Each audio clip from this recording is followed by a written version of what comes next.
Hello students, welcome to my OVSSC channel. RRB group D 2026-এর সায়েন্সে 20+ target করে আজকে আমাদের লেকচার 2 বাংলায় সহজ সমাধান PYQs উইথ কনসেপ্ট। তোমরা অবশ্যই চ্যানেলটিকে সাবস্ক্রাইব করে দিও এবং ভিডিওগুলো তোমাদের বন্ধুদের সাথে শেয়ার করো যাদের সায়েন্স নিয়ে একটু মাত্র হলেও সমস্যা আছে।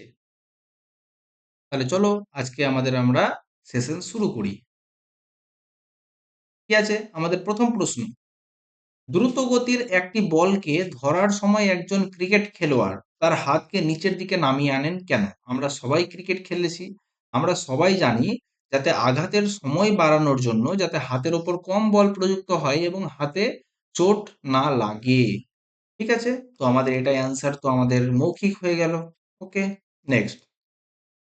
একটি ভারী কাঠের ব্লক, এই যে একটি ভারী কাঠের ব্লক আছে, ঠিক আছে, একে প্রথমে ফোর্স ধীরে ধীরে বৃদ্ধি করা হলো প্রযুক্ত বল।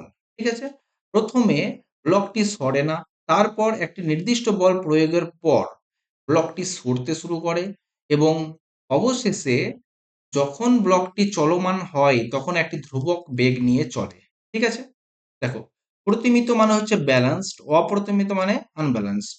ঠিক আছে, দেখো, প্রতিমিত মানে কি? Balanced force. ঠিক আছে, আমরা জানি একটি বস্তু যখন স্থির অবস্থায় থাকে এবং যখন একটি বস্তু সমবেগে গতিশীল থাকে তখন তার উপর প্রতিমিত বল প্রযুক্ত থাকে বা কি ব্যালান্সড ফোর্স অ্যাপ্লাইড হয়। ঠিক আছে, তাহলে বলতো বস্তুটি যখন সরে না, অর্থাৎ প্রথম ক্ষেত্রে বস্তুটি স্থির ছিল, তার উপর প্রতিমিত বল ছিল, যখন বস্তুটি চলতে শুরু করলো তখন তার ত্বরণ নিয়ে চলতে শুরু করলো তখন অপ্রতিমিত, এবং যখন বস্তুটি সমবেগে চলতে শুরু করলো বা ধ্রুবক বেগে চলতে শুরু করলো তখন বস্তুতে আবার ব্যালান্সড ফোর্স অ্যাপ্লাইড হলো। ঠিক আছে, ওকে, প্রতিমিত, অপ্রতিমিত এবং প্রতিমিত।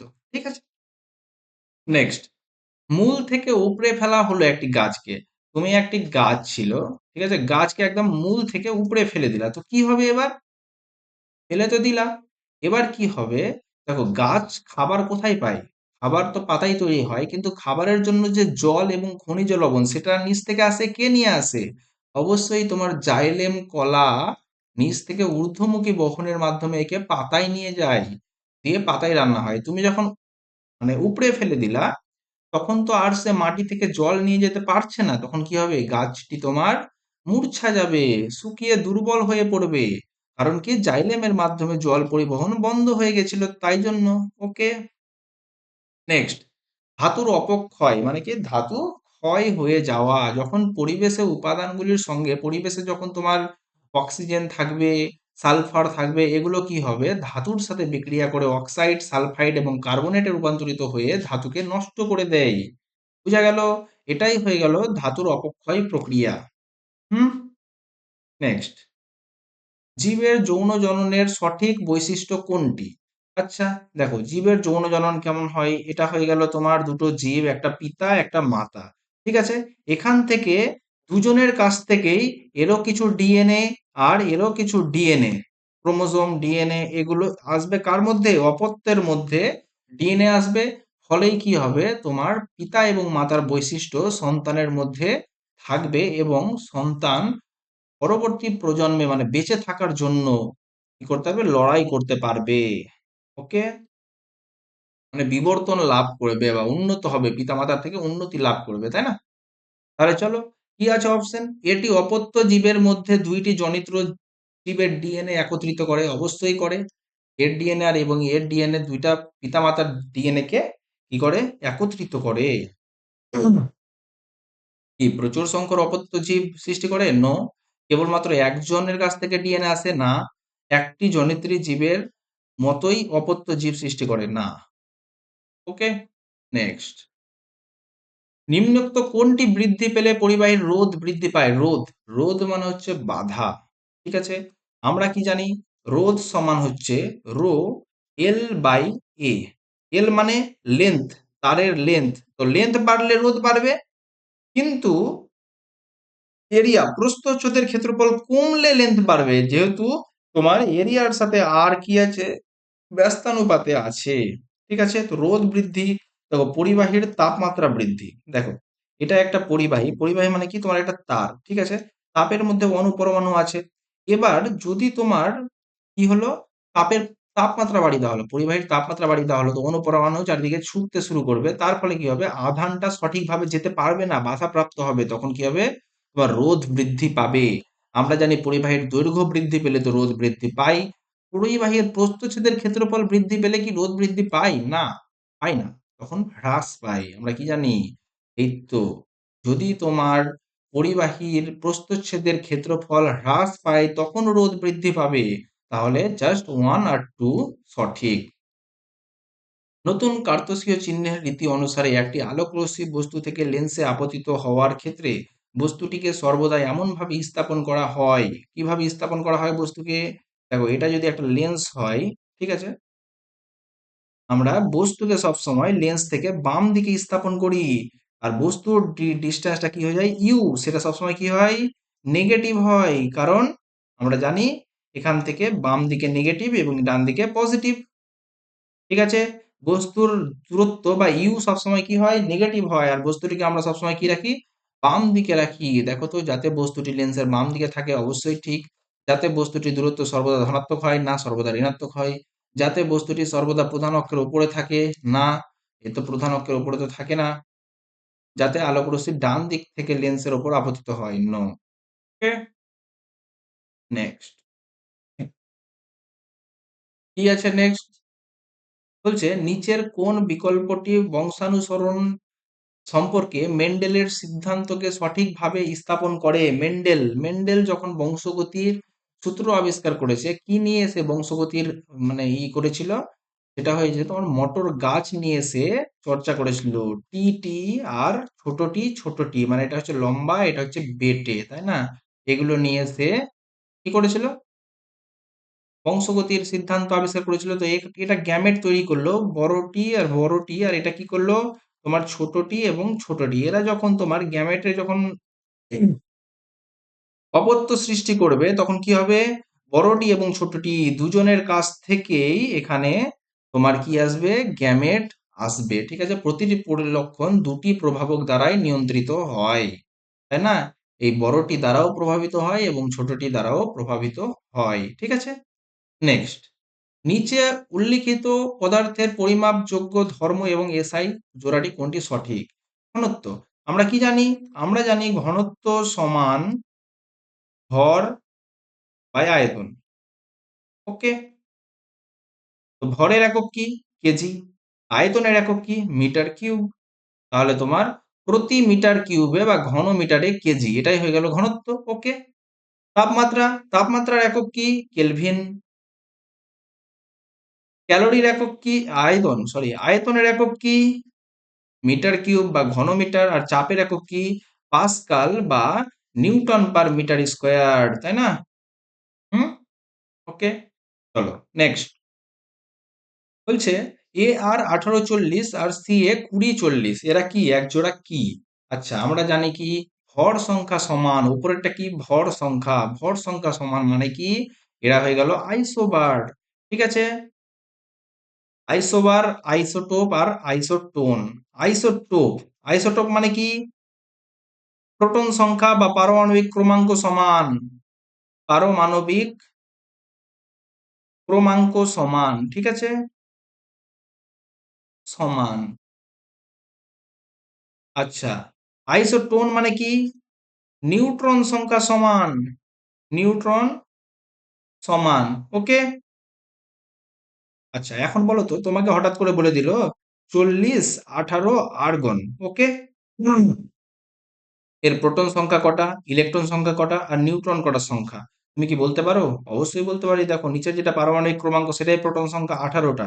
আমরা জানি যতগুলো প্রোটন থাকে ততগুলোই ইলেকট্রন থাকে, তো ইলেকট্রন হয়ে গেল 18টা। আর নিউট্রন হয়ে গেল কি? ভর সংখ্যা থেকে প্রোটন সংখ্যা বিয়োগ করে দাও, 40 থেকে 18 বাদ 12টা নিউট্রন সংখ্যা। ওকে, তাহলে আমাদের সলভ হয়ে গেল প্রশ্ন। নেক্সট, হাইড্রোক্লোরিক অ্যাসিডের সঙ্গে ধাতব কার্বনেটের সোডিয়াম কার্বনেটের বিক্রিয়া এবং হাইড্রোক্লোরিক অ্যাসিডের সঙ্গে ধাতব সোডিয়াম বাইকার্বনেটের বিক্রিয়ায় কি ঘটে? দেখো, HCl এর সাথে যখন তোমার Na2CO3 এর বিক্রিয়া ঘটে, তখন কি হয়? NaCl উৎপন্ন হয়, ঠিক আছে? প্লাস কার্বন ডাই অক্সাইড উৎপন্ন হয়, প্লাস জল উৎপন্ন হয়, ঠিক আছে? আবার যখন HCl এর সাথে তোমার কার বিক্রিয়া করাবো? NaHCO3 এর বিক্রিয়া করাবো, সোডিয়াম বাইকার্বনেট, তখনও NaCl উৎপন্ন হবে, কার্বন ডাই অক্সাইড উৎপন্ন হবে আর H2O উৎপন্ন হবে। তো কে উৎপন্ন হবে? NaCl। ওকে, প্রশ্নে অপশন সোডিয়াম ক্লোরাইড উৎপন্ন হবে। ওকে, নেক্সট। আকরিক থেকে খনিজ মল অপসারণের জন্য ব্যবহৃত প্রক্রিয়াগুলি খনিজ মল এবং আকরিকের কোন ধর্মের পার্থক্যের উপর ভিত্তি করে ঘটে? রাসায়নিক এবং ভৌত ধর্মের পার্থক্যের উপর, দুই ধর্মেরই পার্থক্যের উপর ভিত্তি করে তোমার খনিজ আকরিক থেকে খনিজ মল অপসারণ করা হয়। ওকে, নেক্সট। গ্যাসের ওপর চাপ বৃদ্ধির ফলে নিচের কোন ঘটনাটি ঘটে? দেখো, গ্যাস একটা বেলুন, গ্যাস মানে কি? একটা বেলুন, একটা বেলুনের মধ্যে তোমার গ্যাস রাখা আছে। এবার তুমি বলো তো, তুমি বেলুনের উপর যদি চাপ বৃদ্ধি করো তো কি হবে? অন্তঃস্থ ইন্টার পার্টিকেল স্পেস বা আন্তঃকণা স্থান হ্রাস পাবে, মানে এর মধ্যে যেসব কণাগুলো আছে এই কণাগুলোর মধ্যে স্পেস তোমার কমে যাবে, যেহেতু তুমি এটার উপর চাপ প্রয়োগ করছো, তাই তো? ওকে, হয়ে গেল আমার। নেক্সট, যদি একটি তারের দৈর্ঘ্য দ্বিগুণ করা হয় এবং প্রস্থচ্ছেদের ক্ষেত্রফল অর্ধেক করা হয়, তারটির রোধ কি হবে? আমরা একটু আগেই শিখলাম যে রোধ সমান কি? রো এল বাই এ, ঠিক আছে? এবার বলছে এল কে করে দিলাম দ্বিগুণ আর এ কে করে দিলাম অর্ধেক। তো এ কে করে দিলাম অর্ধেক মানে হাফ, তাহলে এট দ্য লাস্ট কি হলো? 2 ইন্টু এই হাফটা উল্টিয়ে যাবে, 2 2 দিয়ে 4 গুণ হয়ে যাবে। ওকে, বুঝা গেল? নেক্সট, জীবদেহে কোষ প্রাচীরের অবস্থান কোথায়? উদ্ভিদ কোষে কোষ প্রাচীর থাকে, প্রাণী কোষে কিন্তু কোষ প্রাচীর থাকে না। কি? তোমার যে কোষ পর্দা থাকে, কোষ পর্দার ঠিক বাইরে একটা শক্ত করে আবরণ থাকে, কোথায়? উদ্ভিদ কোষে। সেটাকে কি বলা হয়? সেটাকেই বলা হয় তোমার কোষ প্রাচীর। তো এই কোষ পর্দাটাকে কি বলা হয়? অনেক সময় প্লাজমা পর্দা বলা হয়। প্লাজমা পর্দার বাইরে বর্তমান আছে তোমার কোষ প্রাচীর, ঠিক আছে? প্রাণী কোষে প্লাজমা পর্দার ঠিক ভেতরে প্রাণী কোষে তো তোমার কোষ প্রাচীরই থাকে না। ওকে, উদ্ভিদ কোষে প্লাজমা পর্দার ঠিক ভেতরে না, ভেতরে না, বাইরে থাকে, আর প্রাণী কোষে থাকেই না। ওকে, তো উদ্ভিদ কোষের যে কোষ প্রাচীর এটা কি দ্বারা নির্মিত হয়? এটা হয় তোমার সেলুলোজ দ্বারা, ঠিক আছে? তেমনই তোমার ছত্রাকে কাইটিন দ্বারা নির্মিত হয়, আর ব্যাকটেরিয়াতে পেপটাইড ও গ্লাইকেন দ্বারা নির্মিত হয় কোষ প্রাচীর। হুম, নেক্সট প্রশ্ন। গাঢ় সালফিউরিক অ্যাসিড, গাঢ় সালফিউরিক অ্যাসিডকে যখন তোমার তীব্র জলাকর্ষী বিকারক হিসেবে বিবেচনা করা যেতে পারে, কারণ এটি ড্যাশ থেকে জল অপসারণ করে, এটি গ্লুকোজ, গ্লুকোজ থেকে জল অপসারণ করে নেই। আমরা জানি গ্লুকোজের সংকেত কি? C6H12O6, এখান থেকে জল H2O কে বার করে নেয় কে? গাঢ় সালফিউরিক অ্যাসিড, এবং শুধু কার্বন পড়ে থাকে, ঠিক আছে? তো গ্লুকোজ থেকে যেহেতু জল বার করে নেই, তাই জন্য কি বলা হয়? তীব্র জলাকর্ষী, জলকে আকর্ষণ করে টেনে নেই। হ্যাঁ, নেক্সট। উত্তল লেন্সকে অভিসারী লেন্স কেন বলা হয়? দেখো, আমরা যখন উত্তল লেন্সের ওপর কোনো আলোক রশ্মি এসে পড়ে, ঠিক আছে? এই যে দেখো, আলোক রশ্মি আসলো, টুক টুক করে আসলো, হুম, এসে কি হবে বলো তো? এখানে প্রতিফলিত হয়ে ঠিক একটা বিন্দু দিয়ে পার হবে, এই একটা বিন্দু দিয়ে পার হবে, ঠিক আছে? এই যে একটা বিন্দুতে এসে মিললো, এটাকে কি বলা হয়? এটাকে বলা হয় অভিসৃত হওয়া, ঠিক আছে? সমান্তরাল রশ্মি গুলো এসে একটা পয়েন্টে এসে মিশ্রিত হবে বা অভিসৃত হবে, কারণ এটি সমান্তরাল রশ্মি গুলিকে একটি ফোকাস বিন্দুতে অভিসৃত করে, ঠিক আছে? তাই জন্য একে কি বলা হয়? অভিসারী লেন্স বলা হয়। আর অপসারী লেন্স কাকে বলা হচ্ছে? তোমার অবতল লেন্সকে। হুম, নেক্সট। একটি বস্তুকে এত উচ্চতা থেকে ফেলা হলো, ভূমিকে স্পর্শ করতে কত সময় লাগবে? ঠিক আছে, উচ্চতা জানি, মানে আমরা এই সূত্র লাগাবো, S is equal to UT plus half of AT square. Hmm, এর আগের ক্লাসে আমরা কি শিখলাম? আমরা শিখলাম V is equal to U plus AT সূত্র অ্যাপ্লাই করা শিখলাম। এই এই এই ক্লাসে S is equal to UT plus half of AT square. Okay, UT plus half of AT square সূত্র অ্যাপ্লাই করা শিখবো। এবার যখন এটা বস্তুকে উল্লম্বভাবে ফেলা হবে তখন এটাই কি হয়ে যাবে, এস হয়ে যাবে H UT plus half of GT এর স্কোয়ার।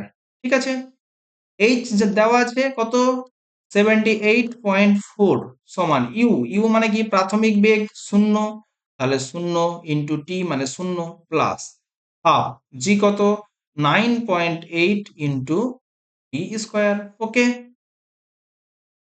হুম, বা টি স্কোয়ার সমান কত, 4.9, পয়েন্ট পয়েন্ট কেটে গেল।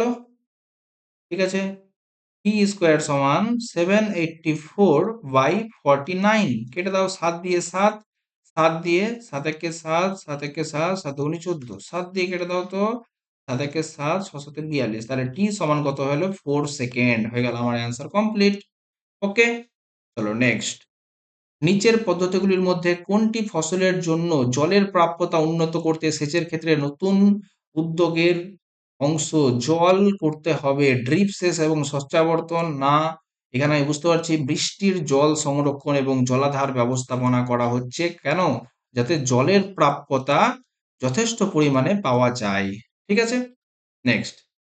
প্রাণীদেহের যোগ কলায় মেদ কলাগুলি সজ্জিত হয়ে লোবিউল তৈরি করে। ঠিক আছে, এগুলি ড্যাশের বিভাজন দ্বারা পৃথক হয়ে থাকে। চলো আমরা একটা ছবি দেখে নিই। দেখো এটা হয়ে গেল তোমার যোগ কলা, যেখানে তোমার ফ্যাট সেল দেখতে পাচ্ছ, ফ্যাট সেল মানে কি মেদ কলা। ঠিক আছে, এগুলো দেখো এর উপরে কোলাজেন এবং ইলাস্টিন ফাইবার দ্বারা এগুলো পৃথক করা থাকে স্কিন থেকে। ঠিক আছে, কোলাজেন এবং ইলাস্টিন ফাইবার দ্বারা। ওকে, চলো তাহলে আমরা প্রশ্নে ফিরি। কি আছে দেখো, মেদ কলা বা ফ্যাট সেলগুলো কিসের দ্বারা পার্থক্য হয়ে থাকে, কোলাজেন এবং ইলাস্টিন তন্তু দ্বারা পৃথকীকরণ হয়ে থাকে। ঠিক আছে, নেক্সট। মটর গাছ অন্যান্য গাছে আরোহণের জন্য কোন কাঠামো ব্যবহার করে, আকর্ষ বা টেন্ড্রিল। তোমরা দেখে হবা মটর গাছ কি করে, এই যে ছোট ছোট এরকম তোমার টেন্ড্রিল বা আকর্ষণের মাধ্যমে তারা আগে এগিয়ে যায়। ঠিক আছে, ওকে, নেক্সট। নিচের কোনটি শব্দোত্তর শব্দ বা আল্ট্রাসাউন্ডের কাজ নয়, আল্ট্রাসাউন্ড, আল্ট্রাসাউন্ড কত 20,000 হার্জ থেকে কি হচ্ছে বেশি। আমরা কত শুনতে পাই, 20 থেকে 20,000 হার্জ অব্দি আমরা শুনতে পাই, তার থেকে যেটা বেশি সেটাই হয়ে গেল আল্ট্রাসাউন্ড। আমরা জানি আল্ট্রাসোনোগ্রাফি করে আল্ট্রাসাউন্ড কাজে লাগিয়ে। ঠিক আছে, ধাতব ব্লকের ফাটল শনাক্তকরণ করা হয়, কিন্তু সাধারণ শ্রবণ ক্ষমতা পরীক্ষা করা, আমরা তো শুনতেই পাই 20,000 অব্দি, তার থেকে বেশি পাওয়ারের শব্দ নিয়ে আমরা কিভাবে সাধারণ শ্রবণ ক্ষমতা পরীক্ষা করব, তো এই কাজটাই করা যাবে না। ঠিক আছে, জিনিসপত্র পরিষ্কার করা হয় এই আল্ট্রাসোনোগ্রাফ সাউন্ড নিয়ে। ঠিক আছে, আল্ট্রাসাউন্ড নিয়ে। ওকে, চলো আমরা চলে গেলাম আমাদের নেক্সট প্রশ্নে। নেক্সট প্রশ্ন কি আছে, রাসায়নিক শক্তিকে তাপ শক্তিতে রূপান্তর করার একটি সর্বোত্তম উদাহরণ কোনটি, রাসায়নিক শক্তিকে তাপ শক্তিতে উদাহরণ করতে হবে মানে পরিবর্তন করতে হবে। চলো তো, সৌর কুকার কি করছে, সৌর শক্তিকে গরম তাপ শক্তিতে রূপান্তরিত করছে, খাবার গরম করছে। সৌর কুকার কি করছে, সৌর শক্তিকে তাপ শক্তিতে রূপান্তরিত করছে। ব্যাটারি, ব্যাটারি দ্বারা বাল্ব জ্বালানো কি হচ্ছে, ব্যাটারি হয়ে গেল রাসায়নিক শক্তি, রাসায়নিক শক্তি থেকে আলোক শক্তি, তাই না, আলোক শক্তিতে রূপান্তরিত করছে। বিদ্যুৎ ব্যবহার করে মোটর চালানো মানে ইলেকট্রিক শক্তি বা বৈদ্যুতিক শক্তিকে যান্ত্রিক শক্তিতে রূপান্তরিত করা। আর কাঠের দহন, কাঠ হয়ে গেল তোমার রাসায়নিক বস্তু, কাঠকে পোড়ানো হচ্ছে তখন আলো এবং তাপ উৎপন্ন হচ্ছে, তো কাঠের দহন হয়ে গেল তোমার কি, রাসায়নিক শক্তিকে তাপ শক্তিতে রূপান্তরিত করার সর্বোত্তম উদাহরণ। ওকে, চলো নেক্সট। এককোষী জীবের ক্ষেত্রে অভিন্ন জিনগত উপাদান সম্বলিত দুটি সমান অপত্য কোষে বিভাজনকে কি বলে। দেখো এককোষী কোষগুলো এই মতো হয়, হঠাৎ করে টক করে অর্ধেক হয়ে যায়, একে কি বলা হয়, একে দ্বিবিভাজন বলা হয়। এবার এরা আবার বড় হয়ে গিয়ে তোমার নতুন নতুন এককোষী জীব উৎপন্ন লাভ হবে। ঠিক আছে, দ্বিবিভাজন হয়ে যায়, ওকে, এটাই কি বলা হয় দ্বিবিভাজন। নেক্সট। কার্বনের যে ধর্মগুলি তার বিপুল সংখ্যক যৌগ গঠনে সাহায্য করে তা হলো কার্বনের 4টা বন্ড। আর সি সি সি সি মানে কার্বনের একটা লম্বা শৃঙ্খল গঠনের ক্ষমতা। ঠিক আছে, কার্বনের 4টা বন্ডকে কি বলা হচ্ছে? চতুর্যোজ্যতা। আর কার্বনের যে এই যে লম্বা শৃঙ্খলা গঠন করার যে ক্ষমতা তাকে কি বলা হয়? ক্যাটিনেশন ধর্ম। এই দুই ধর্মের জন্যই কার্বনের এত তুমি বিপুল সংখ্যক যৌগ তুমি দেখতে পাও। Thank you very much. তোমাদের ভিডিওটা ভালো লেগে থাকলে অবশ্যই লাইক, শেয়ার অ্যান্ড সাবস্ক্রাইব করো। দেখা হচ্ছে তোমাদের সাথে নেক্সট ক্লাসে। ওকে, টাটা, বাই বাই।